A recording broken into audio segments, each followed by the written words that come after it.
मंगल का राशि परिवर्तन हो चुका है।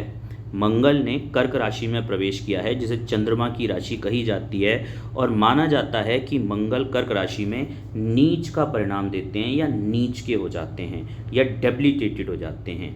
तो आइए जानते हैं कि मंगल कर्क राशि में आपके जीवन पर और समाज पर क्या प्रभाव डालेंगे। तो सबसे पहले तो आप ये समझिए कि मंगल को नीच का क्यों कहा जाता है चंद्रमा की राशि या कर्क राशि में। तो मंगल की जो एनर्जी है वो कैसी एनर्जी है, मंगल है क्या। मंगल को आप एक फाइटर से रिप्रेजेंट कर सकते हैं, एक योद्धा से रिप्रेजेंट कर सकते हैं, एक लड़ाई झगड़ा करने वाले, एक बहुत एनर्जेटिक पर्सनालिटी समाज में जो कोई बदलाव लाना चाहती है उससे रिप्रेजेंट कर सकते हैं। और मंगल के लिए सबसे अच्छा इन्वायरमेंट क्या होगा, तो अगर कोई व्यक्ति लड़ाई करना चाहता है तो उसका एनर्जी का सबसे अच्छा यूटिलाइजेशन बैटल फील्ड में होगा, लड़ाई झगड़े के स्थान पे होगा, या शत्रुओं के बीच में जब ऐसा व्यक्ति घिर जाता है तब वो अपनी प्रतिभा का, अपने शौर्य का, अपनी ताकत का बेस्ट एग्जाम्पल पेश कर सकता है। कहने का मतलब ये है कि मंगल के शत्रु है शनि, मंगल का शत्रु है बुध। तो जब मंगल शत्रु की राशि में आ जाता है, शत्रु की राशि आप कह सकते हो ये जो राशि है मकर राशि, शनि की राशि है, तो मंगल अगर यहाँ पे होते तो हम मंगल को बहुत अच्छा मानते हैं कि मंगल जो है शनि की राशि में है, उच्च का मंगल हो गया। उच्च का मंगल क्या कि इस समय पर मंगल बहुत एनर्जेटिक फील कर रहा है, इस समय पर मंगल हर काम के लिए तैयार है, इस समय पर मंगल अपनी शक्तियों को यूटिलाइजेशन के लिए तैयार है। लेकिन वही मंगल, अब आप ऐसा समझो कि जो कर्क राशि है ना वो किसको रिप्रेजेंट करती है, वो आपके फैमिली इन्वायरमेंट को रिप्रेजेंट करती है, वो अपनी मदर को, आप माता को रिप्रेजेंट करती है, वो कंफर्ट जोन को रिप्रेजेंट करती है, वो इमोशंस को रिप्रेजेंट करती है। और एक योद्धा के सबसे बड़े शत्रु उसका कंफर्ट जोन, उसके इमोशन, उसका फैमिली इन्वायरमेंट। योद्धाओं की कहानियाँ आपने सुनी होंगी कि उनको कोई नहीं हरा पाता, बस उनकी माँ को जब जो वो होता है ना विलन पकड़ के ले आता है तो वो हथियार डाल देता है। सेम है मंगल। मंगल जब कर्क राशि में प्रवेश कर जाता है तो मंगल अपनी सारी क्षमताओं को, सारे एनर्जी को, लड़ने की जो उसकी काबिलियत है उस सबको छोड़ देता है, या कह लो भूल जाता है, या कह लो लड़ता ही नहीं है। या फिर आप इसका ऐसा भी कह सकते हैं कि उनका यूज़ वो अपने फैमिली इन्वायरमेंट में करने लगता है, बाहर नहीं करेगा। इसीलिए मंगल को यहाँ पे खराब माना जाता है कि मंगल कर्क राशि में आ गया तो इसमें क्या है कि बाहर वालों के सामने तो लड़ने की शक्ति खत्म हो गई, ये समाज में अब कुछ नहीं लड़ेगा। समाज में तो इतना पोलाइट बन के रहता है, इतना समझदार बन के रहता है, लोगों की सुन के नब के दब के रहता है ऐसा मंगल। समझाने का बहुत शौक होता है, नीच के मंगल वाले ना बहुत प्यार से, बहुत डिटेल में बातें करते हैं, बहुत देर तक लोगों को से बातें करते हैं, समझाते हैं, एक्शन नहीं लेते, ना ही उनको एक्शन देने की आदत होती, ना ही ऑर्डर देने की आदत होती। समाज में, बाहर सोसाइटी में, तो सोसाइटी में तो ऐसा लगेगा कि कितना शरीफ व्यक्ति है, लेकिन यही मंगल कर्क राशि का अपने घर में तबाही मचा के रखता है, क्योंकि उसकी जो सारी की सारी लड़ाई झगड़े की जो एनर्जी है ना वो अब उसके फैमिली एनवायरनमेंट में इन्वॉल्व हो गई है। तो अगले 3 महीने आपको क्या सावधानी रखनी है, और ये सबके लिए है, अभी मैं राशियों पे भी बात करूँगा, पर ये सबके लिए है कि अगले 3 महीने आपको अपने फैमिली इन्वायरमेंट को देखते रहना है कि फैमिली इन्वायरमेंट में अगर जो है, क्योंकि मंगल नीच के हो रहे हैं तो लड़ाई झगड़ों से बचना है, इमोशंस में लिए गए डिसीजन से बचना है, क्योंकि सूर्य भी इस समय पर नीच के हैं, और उसके जो दोस्त हैं, क्योंकि मंगल के जो मित्र हैं वो क्या सूर्य और बृहस्पति और चंद्रमा, ठीक है। चंद्रमा तो हर 2.5 दिन में अपनी राशि बदल लेते हैं तो उनसे तो इतना इफेक्ट पड़ेगा नहीं, लेकिन सूर्य मंगल का जो परम मित्र है, मंगल का परम मित्र सूर्य, वो भी इस समय नीच के हैं, ठीक है। तो मंगल को गाइड करने वाला भी इस समय पर कोई नहीं है, और बृहस्पति भी एक तरीके से कह सकते हैं कि वक्री होकर शत्रु राशि में चल रहे हैं। तो मंगल को इस समय पर कंट्रोल करने वाला या गाइड करने वाला कोई नहीं है, ठीक है। सूर्य जगत की आत्मा है, सूर्य जगत के संस्कार हैं, सूर्य ही हमारे समाज का कारक है, सूर्य ही सिद्धांतों का कारक है, और वो भी इस समय पर नीच के चल रहे हैं। तो अब जो कार्य होंगे लगभग 2.5-3 महीने में, या इस महीने में स्पेशली, वो क्या होंगे, असैद्धांतिक। आपके घर का एनवायरनमेंट ऐसा हो सकता है कि कोई व्यक्ति अपनी असैद्धांतिक मांगों को आपके सामने रखे और मुझे तो यही करना है, चाहे वो कितना भी गलत हो लेकिन उसे वही करना है। ऐसा कोई मामला सामने आ सकता है। पैसे से रिलेटेड कोई लड़ाई झगड़ा, पैसे से रिलेटेड कोई मामला सामने बन सकता है, क्योंकि सूर्य भी इस समय पर शुक्र की राशि में है, मंगल इस समय पर चंद्रमा की राशि में है। तो मंगल इमोशनली फील कर रहे हैं और सूर्य पूरी तरीके से शुक्र से प्रभावित हुए पड़े हैं, ठीक है। और मंगल की दूसरी राशियों में शुक्र है, तो पैसा, महिला, इनसे रिलेटेड कुछ घर का इन्वायरमेंट तनावपूर्ण बन सकता है, और ये सबके लिए है अभी फ़िलहाल 15 नवंबर तक। इसके बाद बात करते हैं कि भाई हर राशियों पर इसका क्या प्रभाव रहेगा, किन राशियों पे क्या प्रभाव रहेगा। तो अगर मैं मेष राशि की लग्न बना लेता हूँ, तो मेष से सीधे सीधे मंगल जो है चौथे घर में आ रहे हैं। तो मेष राशि वालों को, या जिनका एसेंडेंट मेष है या जिनकी चंद्र राशि मेष है, उनके घर का जो एनवायरनमेंट है इस समय पर तनावपूर्ण हो सकता है। घर में इमोशनली ड्रिवन इंसिडेंट्स या कुछ ऐसे डिसीजंस हो सकते हैं जो इमोशंस से ड्रिवन हों और जिनमें उनका पैसा या उनके माहौल को ख़राब कर दिया जाए, पीस को, क्योंकि मंगल चौथे घर का ना, घर में फैमिली इन्वायरमेंट में पीस नहीं रहने देता, शांति नहीं रहने देता। ऐसे में व्यक्ति क्या करता है कि एक ना कोई ऐसा व्यक्ति ज़रूर घर में होता है जो घर के एनवायरनमेंट को ख़राब करता रहता है। मुझे इस टाइम पे खाना चाहिए, मुझे इस टाइम पे पानी चाहिए, मतलब डिक्टेटरशिप चलाता है वो, ठीक है। तो मेष राशि वालों के लिए ऐसा कहा जा सकता है मंगल से। अब इसके बाद बात करते हैं वृष राशि वालों के लिए। तो वृष राशि में मंगल जो आ रहे हैं आपके थर्ड हाउस में आ रहे हैं। देखो मंगल की ये जो स्थिति है वृष राशि वालों के लिए, थर्ड हाउस में मंगल जो है क्या है, झगड़े का कारक है, और थर्ड हाउस पड़ोसियों का कारक है, और चंद्रमा की जो राशि है वो इमोशंस का कारक है। तो ऐसा ना हो, इस चीज़ का आपको ध्यान रखना है कि आपके जो पड़ोसी हैं उनसे थोड़ा बात कर, मतलब उनसे लड़ाई झगड़े ना हो, उनसे प्यार से बात करें, और इमोशन में आके लिए गए किसी डिसीज़न की वजह से पड़ोसियों को नुकसान ना पहुंचे, इस चीज़ का बिल्कुल ध्यान रखें। और यदि हो सकता है तो दिवाली में, अब क्योंकि त्यौहार भी आ रहा है, तो अपने पड़ोसियों को मिठाई ज़रूर दें और पड़ोसियों से झगड़ा ना करें, नहीं तो बात बढ़ सकती है। क्योंकि मंगल राहु के ट्राइन में भी हैं, शुक्र के ट्राइन में भी हैं, और जिनके पड़ोस में महिलाएं हैं और जिनसे उनकी नहीं बनती है और उनकी वृष राशि है, तो बहुत दिक्कत बन सकती है, इस चीज़ का ध्यान रखें, ठीक है। उसके बाद बात करते हैं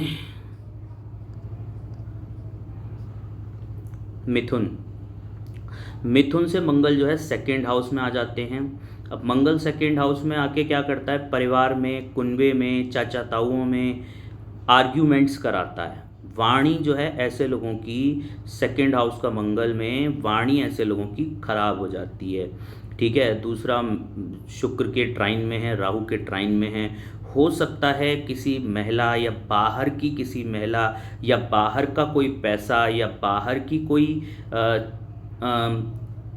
प्रॉपर्टी या कुछ भी शुक्र से रिलेटेड कोई धन संपत्ति, महिला, इससे रिलेटेड कोई की वजह से आपके परिवार में इस समय पर लड़ाई झगड़े का माहौल बन सकता है। अब ये होगा या नहीं होगा वो तो प्रॉपर कुंडली पे ही डिपेंड करेगा, लेकिन मंगल क्योंकि सेकेंड हाउस में आ रहे हैं तो अपने चाचा ताऊओं से, अपने कुनबे में, परिवार में, ठीक है, मतलब ब्लड रिलेटिव्स में आर्ग्यूमेंट ना हो, इस चीज़ का थोड़ा ध्यान रखें, कारण कुछ भी बन सकता है उसका।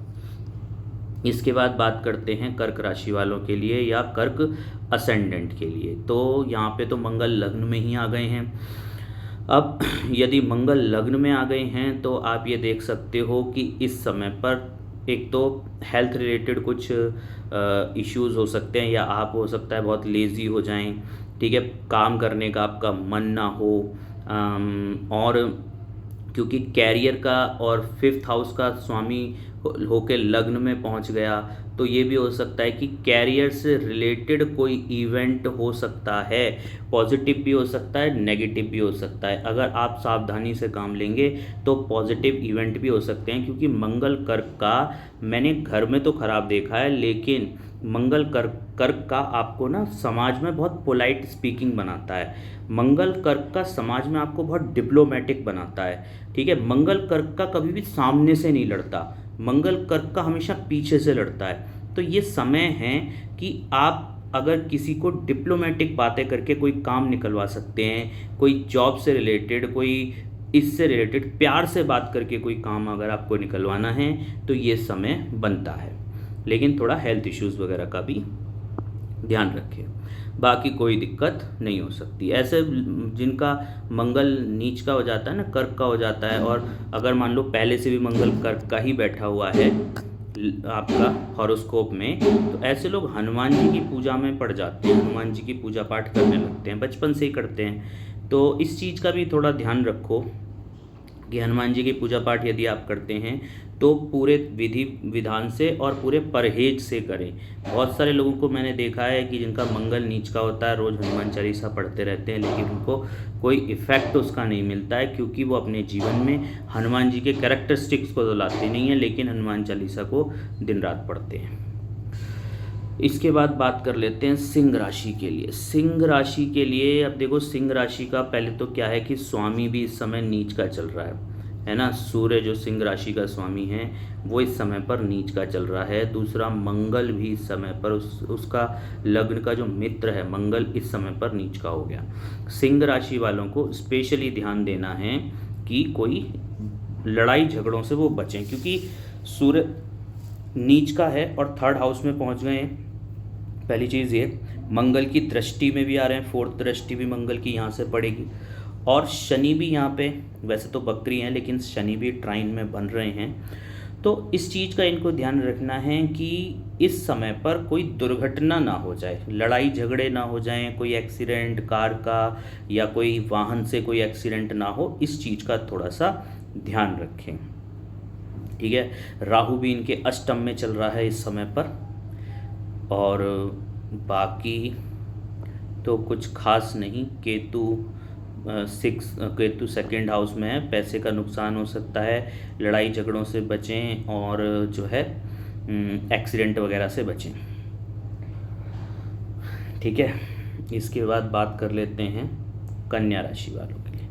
कन्या राशि में केतु गोचर कर रहे हैं, और जो है मंगल कहाँ पर आ रहे हैं, इससे मंगल इनके आय स्थान में आ रहे हैं।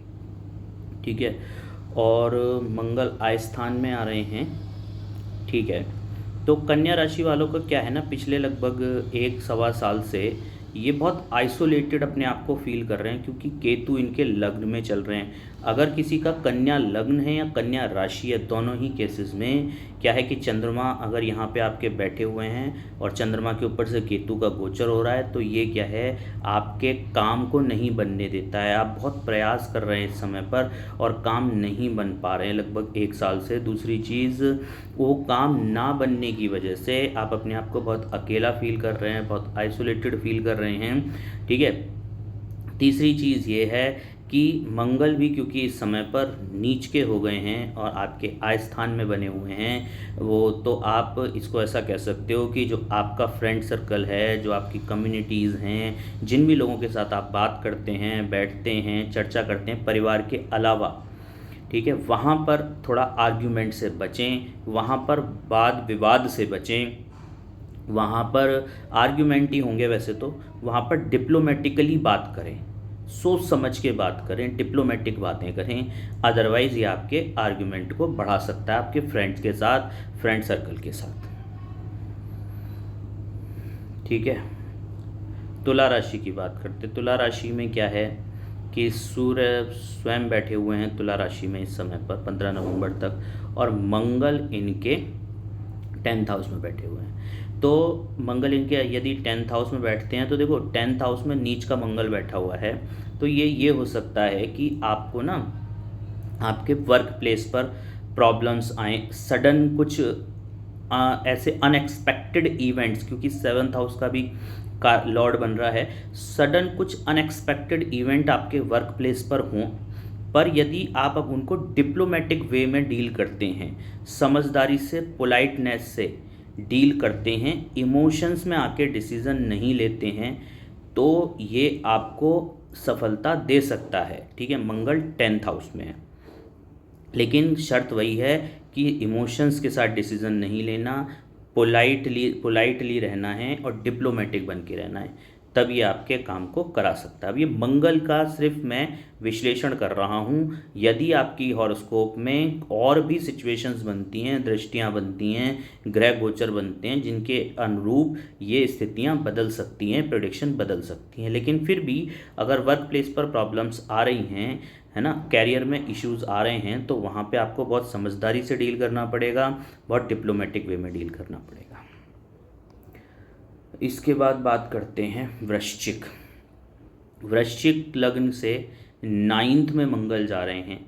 तो पहली बात तो यह है कि वृश्चिक लग्न से यदि मंगल 9th में जाते हैं, मंगल अपनी राशि से ही 9th में होकर नीच के हो गए हैं, तो ऐसे में यात्राओं का मौका मिल सकता है, बाहर जाने का, घूमने फिरने का मौका मिल सकता है, या इमोशन में आके, या किसी दोस्त ने अचानक से प्लान बनाया और आप उसको मना नहीं कर पाए और आप घूमने निकल गए, ऐसा कुछ हो सकता है। कोई नदी वगैरह या जहाँ पे पानी की जगह हो, ऐसी जगहों पे घूमना हो सकता है, क्योंकि मंगल यहाँ पे कर्क राशि में है, ठीक है, 9th हाउस में आ रहा है, तो ऐसी जगहों पे घूमना हो सकता है। पहाड़ी भी हो सकती है, क्योंकि मंगल ना स्पेशली पहाड़ को भी रिप्रेजेंट करते हैं, तो ऐसी जगह हो सकती है जहाँ पे पहाड़ भी हो, पानी भी हो, मतलब झील टाइप का, जैसे कि नैनीताल वगैरह है, वहाँ पे पानी भी है और पहाड़ भी हैं और स्वच्छ एयर भी है, ठीक है।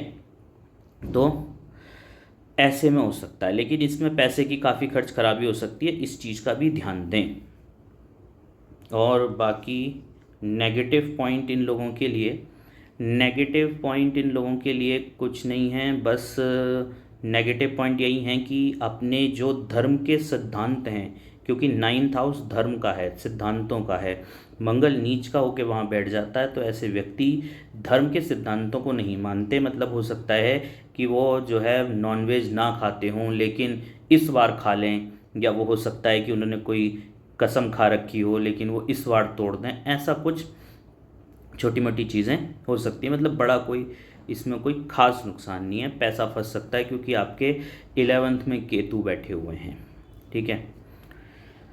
बाहर से कुछ पैसा आ सकता है, लेकिन वो कट के आएगा। किसके लिए? वृश्चिक राशि के लिए। आगे बात करते हैं धनु राशि में। धनु राशि के लिए स्थिति मंगल के आस्पेक्ट से, मंगल के उससे थोड़ी सी खराब है, क्योंकि मंगल यहाँ पे अष्टम में आते हैं, और अष्टम का मंगल जो है वो एक्चुअली एक्सीडेंट देता है और प्रॉब्लम्स देता है, और मंगल के ट्राइन में इस समय पर राहु और शुक्र भी बैठे हुए हैं।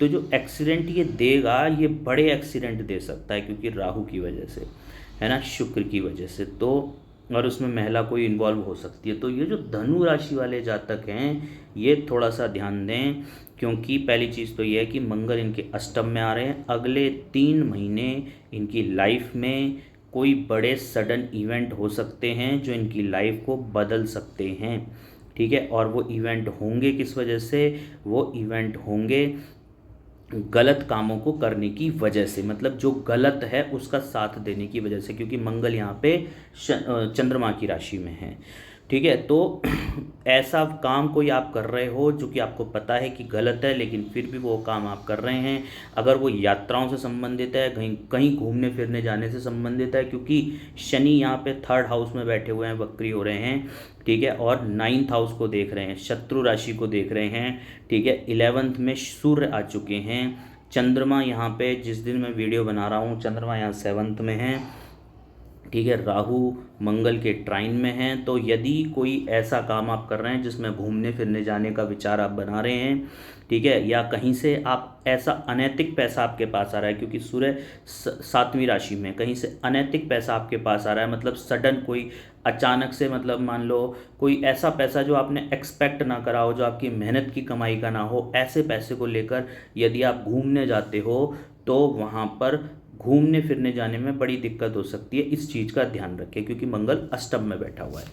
लाइफ थ्रेट भी देता है, ये प्रॉब्लम्स देता है, स्पेशली क्योंकि मंगल देह का कारक है ना, और मंगल देह का कारक होकर नीच का हो गया है, तो देह से रिलेटेड कोई इवेंट करा सकता है। तो बहुत सावधानी से धनु राशि वाले ध्यान दें, अनैतिक कार्य ना करें। उसके बाद बात करते हैं मकर के लिए।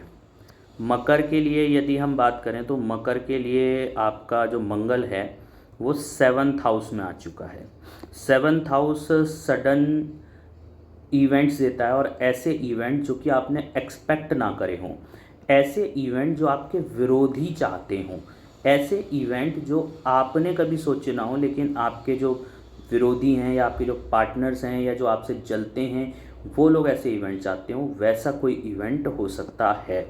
दूसरी चीज़ कि जो आपका लाइफ पार्टनर है, स्पाउस है, उसका दिमाग ख़राब हो सकता है, क्योंकि मंगल जो है यहाँ पे 4th राशि में बैठा हुआ है, तो हो सकता है कि वो इमोशनल होकर लड़ाई झगड़े करे। इस चीज़ का थोड़ा सा ध्यान देने वाली बात है। अगर यहाँ पे पहले से शनि बैठा हुआ है, मान लो कि कर्क ये जो है मकर लग्न की कुंडली है और मकर लग्न में 7th हाउस में शनि बैठा हुआ और वहाँ पे मंगल का गोचर हो रहा है, तो निश्चित रूप से आपका स्पाउस आपसे लड़ाई झगड़े कर सकता है इमोशनली होके, है ना। इस चीज़ का ध्यान दें।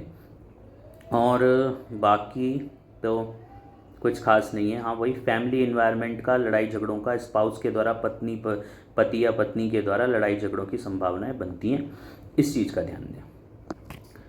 बाकी बात करते हैं शनि के लिए। अब देखो, शनि यहाँ पे हैं और मंगल यहाँ पे चल रहे हैं, ठीक है। अब ऐसा हो सकता है, देखो कुंभ लग्न के लिए मंगल जो है आते हैं 6th हाउस में। 6th हाउस में मंगल आते हैं और 6th हाउस जो है नौकरी का है, आपके सेवा भाव का है, षट रिपुओं का है, लड़ाई झगड़ों का, या फिर ऐसा कह सकते हैं कि शत्रुओं का भी है। तो यहाँ पर हम ये कह सकते हैं कि नौकरी से रिलेटेड कोई इवेंट हो सकता है। यदि आप नौकरी में हैं, नौकरी चेंज करना चाहते हैं, नौकरी को बदलना चाहते हैं, तो उससे रिलेटेड कोई इवेंट हो सकता है जिसमें कि आपको थोड़ा सा तनाव बने, प्रॉब्लम्स बने और बाद में वो चीज़ें ठीक हों। दूसरी चीज़, क्योंकि मंगल यहाँ पे चंद्रमा की राशि में हैं, तो जो है ऐसा भी हो सकता है कि कुछ आप कह सकते हैं कि इमोशन से रिलेटेड, या कह सकते हैं कि हेल्थ से रिलेटेड, पेट से रिलेटेड, स्पेशली पेट से रिलेटेड कुछ प्रॉब्लम्स क्रिएट हो सकती हैं, ठीक है। बस इससे ज़्यादा तो कुछ खास इनको नहीं होगा। इसके बाद 12वीं राशि की बात कर लेते हैं। 12वीं राशि से मंगल जो है आ जाते हैं पाइसिस से, या कह लो यहाँ से मंगल आते हैं आपके 5th हाउस में। नीच के मंगल आ रहे हैं, ठीक है, 5th हाउस में। तो 5th हाउस में नीच के मंगल कुछ, और राशियाँ कहाँ पड़ रही हैं, राशियाँ पड़ रही हैं इसकी आपका 2nd हाउस और 9th हाउस में। तो पाइसिस के लिए इतना बुरा नहीं है, ठीक है। बट हाँ, ये है कि आपके जो, अगर मान लो आपकी शादी हो गई है, बच्चे हैं, तो बच्चों से रिलेटेड कुछ इवेंट हो सकते हैं। दूसरी चीज़, मंत्र से रिलेटेड, यदि बहुत सारे साधक होते हैं पाइसिस वाले, वो अगर कोई साधना कर रहे हैं इस दिवाली पर, तो थोड़ा सा ध्यान से करें, क्योंकि मंगल नीच का है, राहु उसके ट्राइन में है, तो उसके साइड इफ़ेक्ट बन सकते हैं इस समय पर। साधना के साइड इफ़ेक्ट बन सकते हैं, पूजा पाठ के, मंत्र जाप के स्पेशली साइड इफ़ेक्ट आ सकते हैं। बच्चों से रिलेटेड कुछ इवेंट हो सकते हैं, ठीक है। दूसरा ऐसा भी हो सकता है, क्योंकि 5th हाउस जो है आपके उसका है, मतलब हैप्पीनेस का, ठीक है। तो इस समय पर ऐसा भी हो सकता है कि कोई ऐसा इवेंट हो जिसकी वजह से आपकी सुख शांति कम हो जाए, मतलब खुशी कम हो जाए, इस तरीके का कुछ इवेंट भी हो सकता है। बाकी कोई विशेष प्रॉब्लम मेरे को यहाँ पे नहीं दिखाई दे रही है। तो ये 12 राशियों का मंगल का हाल था कि मंगल 12 राशियों में क्या क्या करेंगे।